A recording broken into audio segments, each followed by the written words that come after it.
Раздвижено и денес на Тетовскиот пазар, иако не е пазарен ден. Сезоната на правење ајвар уште една причина граѓаните да се најдат пред тезгите. Но пазарџиите незадоволни од продажбата, а граѓаните кои ги анкетиравме пак со став дека правењето ајвар е луксус и дека годинава за тоа ќе нема доволно пари. Сезоната на правење зимница ги намами граѓаните и денес да излезат на Тетовскиот пазар, иако не е пазарен ден. Некои дојдени само да разгледаат, други и да купат по нешто. Подготовката на зимница секако најпрво го вклучува правењето ајвар, а пиперките ајварки речиси се продаваат на секоја втора тезга на пазарот. Цената годинава се движи од 35 до 40 денари по килограм пиперки, велат продавачите, но истакнуваат и дека побарувачката не е како лани. Намалената продажба на ајварките, иако не сакаа да коментираат пред нашата камера. Трговците ја препишуваат на економската криза, но и покрај тоа се надеваат дека ќе успеат да продадат барем половина од нивната роба. Поголемиот дел од граѓаните што ги анкетиравме пак сметаат дека правењето зимница е веќе луксус и дека оваа есен за тоа нема да има доволно пари. Се е скапо, нема нешто да не е скапо. Не, се, зетино раскупен, пипер раскупен се. Тешко на тие 10.000 пензија што има. Не, никако не може. Па се гледа како се цените сега. Не стигнуваат, платите се мали. Затоа и не може да правиме се. Сигурно дека се скапи. Ни една година не биле скапи од ова година што се поскапи. Според пресметките, ако 2 килограми се потребни за една тегла ајвар, со сегашната цена една тегла би чинела околу 80 денари, без останатите потребни намирници. Цената пак на готов ајвар во маркетите се движи од 150 па се до 300 денари. Инаку во Македонија годишно се произведуваат околу 50.000 тони ајварка. Минималната плата одамна не стасува за живот. За покривање на основните потреби на едно семејство во август му биле потребни над 40.000 денари. Од Сојузот на синдикати на Македонија со детални пресметки. Сојузот на синдикати на Македонија информира дека последните податоци од синдикалната минимална кошница покажуваат дека во август на едно 4-члено семејство кое живее во дом од 50 метри квадратни и не поседува автомобил, само за овозможување на основните продукти за живот му биле потребни 41.295 денари, а кога истата ќе се зголеми за 16,8% инфлација или 6.937, изнесува 48.234 денари. Од ССМ информираат дека во пресметката не е ставен трошокот за еден ученик за набавка на потребните материјали за почетокот на учебната година, кои според пресметките на ССМ изнесуваат околу дополнителни 6.000 денари. Според податоците, само за храна и пијалоци во која се вклучени 63 производи, кои не ги изразуваат целосните потреби за исхрана, туку ги изразуваат можностите, навиките и традициите во исхраната, а вредноста на истите не се зема како просечна, туку како минимална вредност, биле потребни 18.324 денари, или за 324 денари повеќе од минималната плата, пишува на Facebook профилот на ССМ. Домување има две подгрупи, велат од ССМ, комунални трошоци со 5 елементи и покуќнина, опрема за куќа и одржување, што се следи преку 13 добра и за овозможување на истото биле потребни 12.493 денари. Според ССМ, хигиената има две подгрупи. Лична хигиена со 7 производи и хигиената во домот исто со 7 производи. Овие ставки се искажани по минимум количини по најниски цени и за истото биле потребни 2.808 денари. За превозот се вклучени минимални изразени трошоци, односно 2 месечни билети за превоз, работнички, ученички или студентски, биле потребни 3.600 денари. Во август 2.197 денари биле потребни за облека и обувки, кои вклучуваат набавка по едно парче облека и обувки за секој член во семејството по сезони, потенцираат од ССМ. Во пресметката за култура се вклучени трошоци на 3 производи, и тоа еднаш месечно, одење во кино и редовно купување на еден неделен и еден дневен весник, и биле потребни 1067 денари. За одржување на здравјето се вклучени основни трошоци за лекарства, без лекарствата за хронични болести, при што биле потребни 786 денари. Од друга страна, како што порачуваат од ССМ, трошоците за рекреација, образование, хотели, ресторани, семејни прослави не се вклучени. Не затоа што не се потребни, туку затоа што во кошницата се пресметуваат само неопходните трошоци, па доколку се пресметуваат и овие трошоци, вредноста на истата би била многу повисока. Уставниот суд не донесе одлука за предметот кој опфаќа работа во недела, поради недоволно мнозинство гласови, изјави портпаролката на судот Христина Беловска по седницата на која се расправаше по иницијативата поднесена од Стопанската комора на Северна Македонија, во која е оспорен законот за изменување и дополнување на законот за работни односи кој во својата содржина опфаќа работа во недела. Уставниот суд не донесе одлука во овој предмет поради недоволно мнозинство на гласови. Имено, ова е уште еден од 40 предмети кои не поминаа на седница, поради тоа што нема доволно судии. И уште еднаш, за жал, преку ваков значаен предмет за граѓаните се истакна потребата за пополнување на судиските места. Рефератот на овој предмет гласеше да не се поведе постапка, што значи законот да остане во правниот поредок, односно недела да остане неработен ден, освен во дејностите за кои е исклучок и кои се предвидени токму во овој закон. Од седницата можевте да следите целата дебата и аргументите на судиите, и повторно ќе напоменам дека овој предмет не го доби доволното мнозинство. Еден од судиите, како што слушнавте, се изјасни дека нема да го поддржи рефератот. Да подсетам дека подносителот во својата иницијатива, меѓу другото, имаше наведено дека овој закон е спротивен на членот 8, членот 9 од Уставот, односно спротивен на владењето на правото и граѓанските и политички слободи и права. На пресконференција владините портпароли информираа за донесените одлуки и заклучоци од 82-та седница. На вчерашната седница ги усвои заклучоците, мерките, препораките на управувачкиот комитет за координација и управување во системот за управување со кризи. Согласно со тоа беше прифатен предлогот за продолжување на кризната состојба во снабдувањето со топлинска енергија на подрачјето на град Скопје заради недостиг на топлинска енергија, можност за користење на алтернативно гориво и состојбите на пазарот на топлинска енергија до 30 април 2023 година. Исто така беше прифатен и предлогот за продолжување на кризна состојба во снабдувањето со електрична енергија на целата територија на државата, односно заклучно со 30 април 2023 година. Предлог одлуките за одобрување и продолжување на рокот за постоење на кризна состојба ќе бидат доставени за разгледување и одлучување во Собранието на Република Северна Македонија.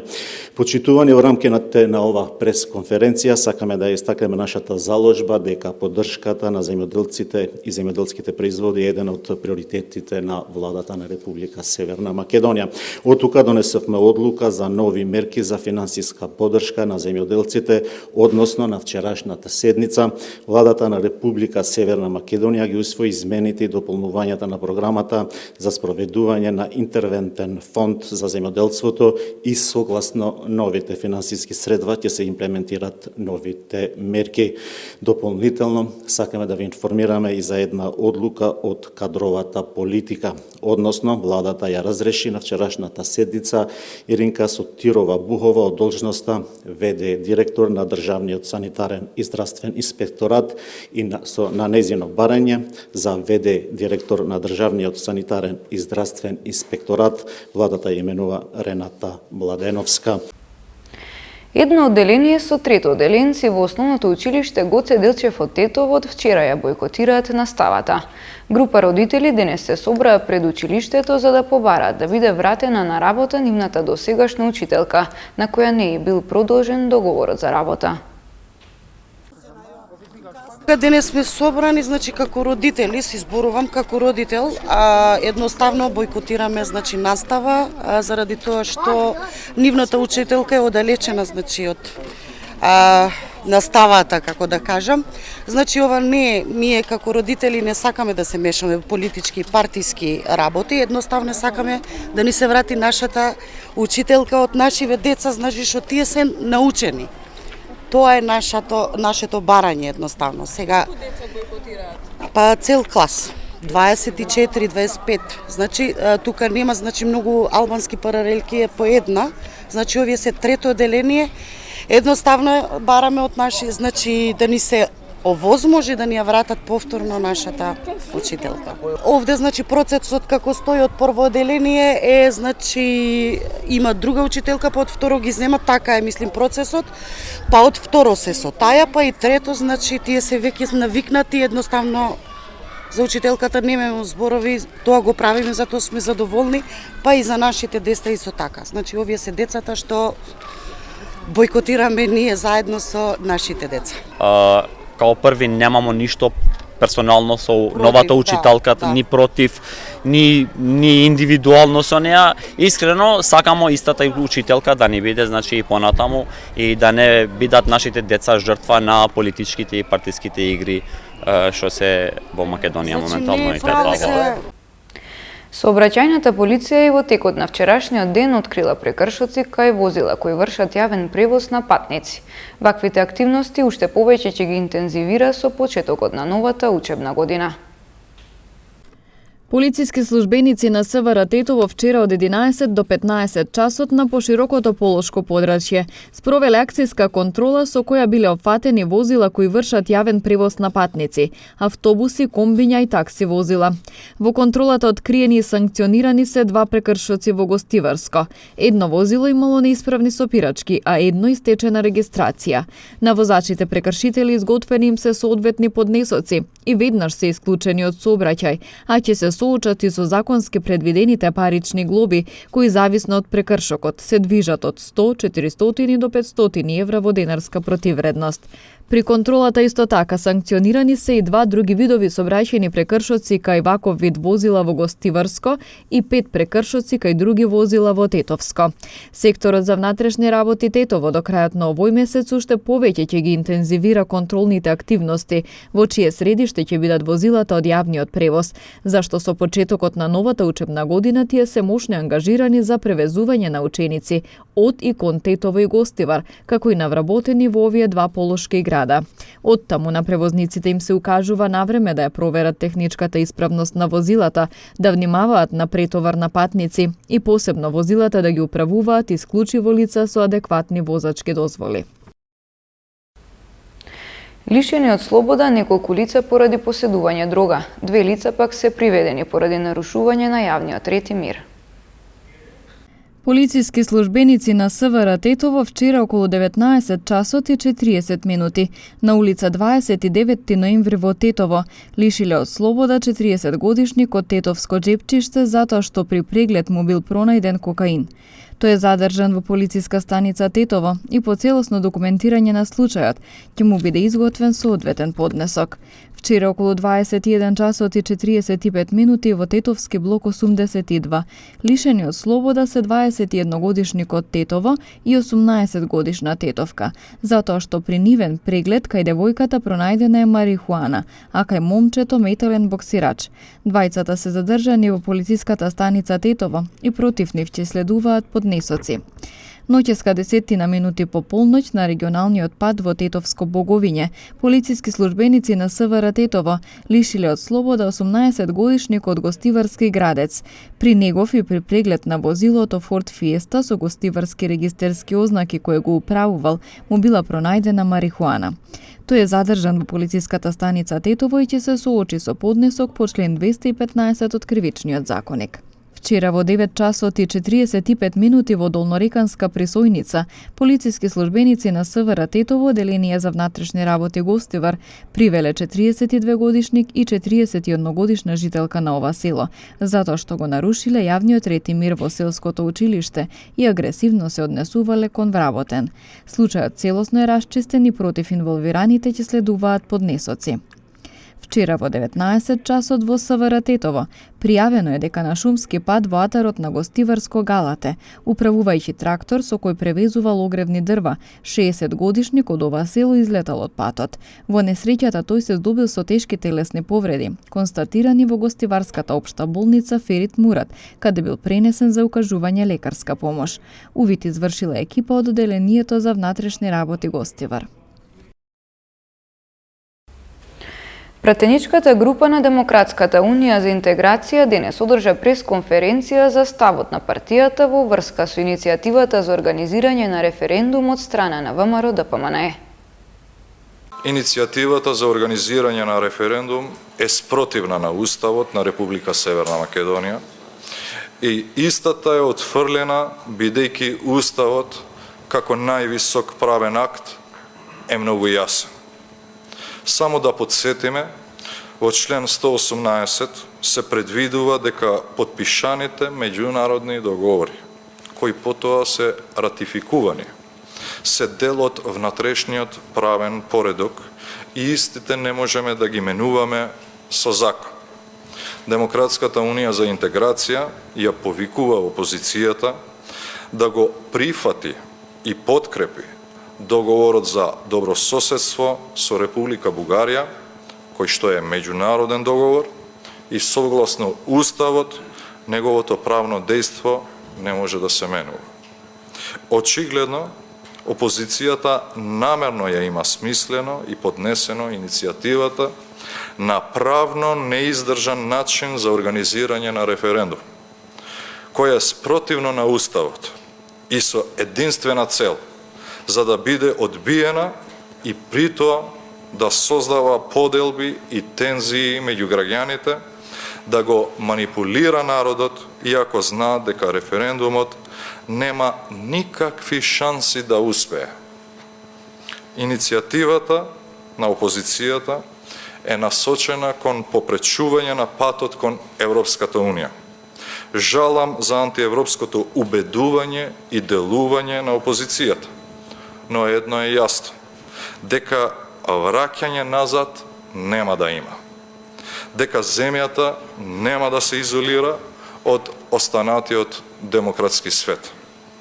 Сега, кога веќе официјално почнавме преговори со Европската унија, повикуваме на формирање широк проевропски фронт на политички партии, невладини, медиуми, граѓани.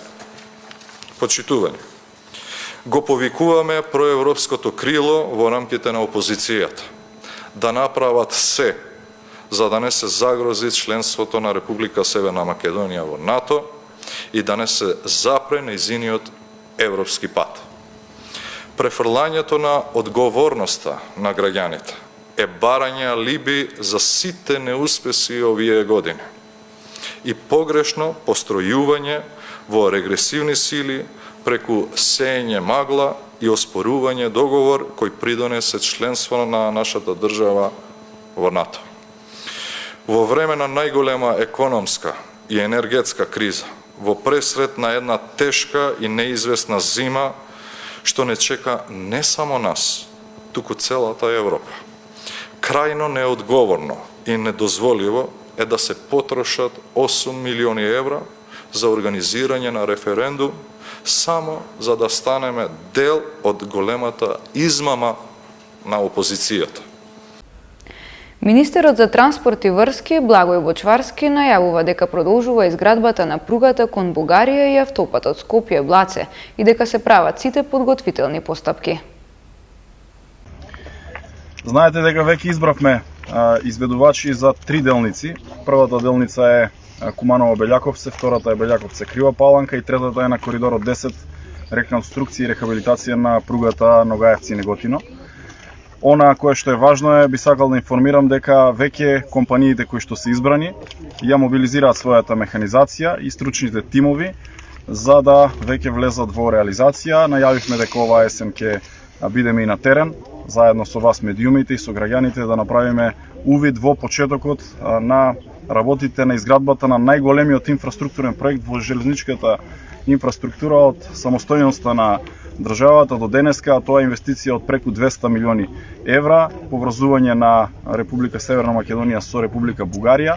Важно е заради коридорот 8 кој што е многу значаен, заради бизнис секторот да им помогнеме на компаниите утре да имаат и алтернатива преку железничка линија како најисправен метод и модел на превоз на тешкиот товарен транспорт да имаат можност да го транспортираат и преку железничката пруга. Така што во овој аспект би сакал уште еднаш да потенцирам дека наскоро ќе бидеме на терен, да се прават сите подготвителни постапки и ќе влеземе во реализација и со механизација да направиме увид на градежните работи. Зборуваме за изградба на автопатот Скопје-Блаце, треба да финансираме дека тој пат е поделен на две делници. Првата делница е 2 км и втората делница е 10 км. Бидејќи веќе ги имаме проектите и веќе имаме и ревизија на тие проекти, бидејќи со нашите правила, според закон за јавни набавки, не можеме да влеземе на 20%, тоа се предвидува на 20% од износот на тој договор, ние сега треба да отвориме нов процес за избор за тие дополнителни работи за 2 км. Секако дека имаме задоснување на тие 2 км, но тоа задоснување излегува од тоа што каснивме многу со експроприацијата на парцелите што беа во приватни имоти. Затоа тоа доснење се рефлектира сега со работите што се одвиваат во тие 2 км.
Почитувани гледачи, тоа беше се за ова издание на регионалните вести.